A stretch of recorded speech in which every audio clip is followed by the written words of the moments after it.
What's going on, guys? Today we're going to check out a long anticipated piece that I feel like I've been waiting forever for, and that is the half-scale Captain America by Queen Studios. Let's check it out.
Now, before we get started, I have to give a huge shout out to my friend Marcos over at Collector's Zone for the amazing deal that he gave me on this guy. If you're into Queen Studios, Prime 1, XM, Sideshow, Hot Toys, you name it, the man has it all, and he has them all for amazing prices. He's constantly dropping discount codes in his Facebook group, the Collector's Zone Cantina.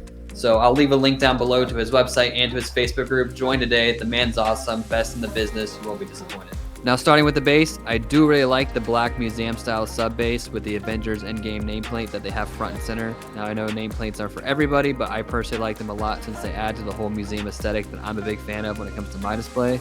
And we move up to all the debris and all the rock areas of the base.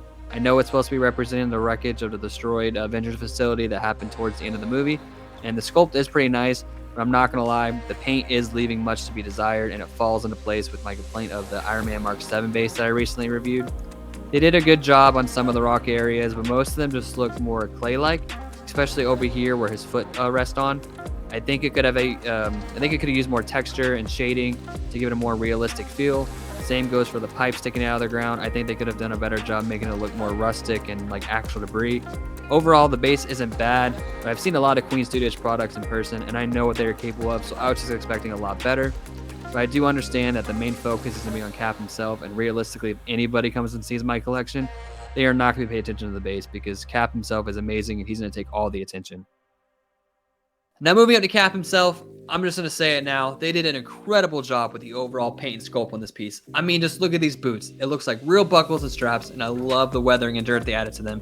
I've seen a lot of pieces in the past where companies went just a little overboard with any type of dirt effect or just weathering in general, but Queen did just the right amount in my opinion. Now I can say the same thing when it comes to the pants. I love the way they sculpted the suit to make it look like mixed media from afar with all the creases and the wrinkles, and even the mini stitching that they were able to add to this piece. I think it's done phenomenally. I'm a big fan of all the dark blues and the dark reds that they painted throughout the suit. The belt, unfortunately, is where it starts to fall flat just a little bit when it comes to the paint, but the way they sculpted the buckles and all the patches, I think is done very well. Now when it comes to the chest area, I am a big fan of the way they sculpted all the different layers of the suit when it comes to the fish scales and the star in the center. And again, I love the paint job when it comes to all the red, whites, and blues and just how they made the suit look dirty. The shoulder straps are done a lot better than the belt. It's not just a flat brown paint job and actually has some texture to it and shows off the stitching better. The arms are painted and sculpted just as good as the chest area when it comes to the fish scales and all the layers that they were able to give the suit. The only thing I find just to be a little sloppy is the Avengers A on the shoulder. It's not bad, but I think it could have been painted a little cleaner. Now, the hands are not painted bad by any means, but like many others have said, it is an odd choice that they decided to go with polystone over silicone when the face is made out of silicone. You can definitely tell the difference in the skin tone when you're looking head on at the piece. But again, aside from that, I do think the hands are done very well. Also, I do think that maybe the reasoning they picked polystone over silicone is that possibly the silicone couldn't hold the hammer long term over time, but that's just a theory. The hammer, though, I think is done very well when it comes to the paint and sculpt and is very accurate to the film. I was surprised by how light it was and how hollow it was, and mine unfortunately has some loose resin moving around there, but that's unfortunately common when it comes to statues. And I do wish they had another display option by providing us a swap out arm without the hammer, because not everybody wants to display their cap with a hammer. Chase is the main one. But you cannot deny that this is a great representation of one of the most iconic scenes within the MCU. And now to get to the main highlight of this piece, which I know is a big deciding factor for a lot of people if they decide to even pick this guy up, and that is, of course, America's ass.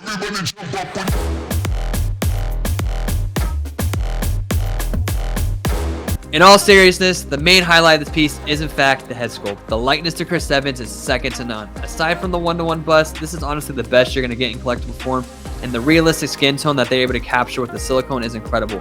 It really does look like I have a miniature Chris Evans in my room. The glass eyes are an amazing touch as well. It really gives the head sculpt a true lifelike presence. They did a great job recreating the battle damage with the blood on his face after his battle with Thanos. I do think he was maybe a little more dirty in the film, but nonetheless, I'm very happy with how it turned out. The statue actually comes with 2 shield display options, one full and one broken. I personally prefer the broken shield option, but I do think they could have done a better job with how they painted the broken part of the shield. It looks a lot like tinfoil to me and looks a little sloppy, but the shield itself, though, is painted very well, and I like all the wear and tear damage that they added to both shield options. Overall, though, this piece was definitely worth the wait, and I couldn't be happier with it. This is easily Statue of the Year when it comes to my collection. There you have it, guys. Even with a few minor nitpicks that I have with this piece, I'm still completely blown away and more than satisfied with this guy. I couldn't be happier to have him in the collection. It has me super excited for the future half scales I have coming in my Queen. And with that being said, I do have a personal goal, about 30 subscribers away of hitting 100. I would hope to hit that by the end of the year. That way, by the end of 2023, we can aim to hit that 1K mark. If you guys could please subscribe to the channel and hit that like button and share this video if you don't mind, that'd be greatly appreciated. And until next time, see you guys later.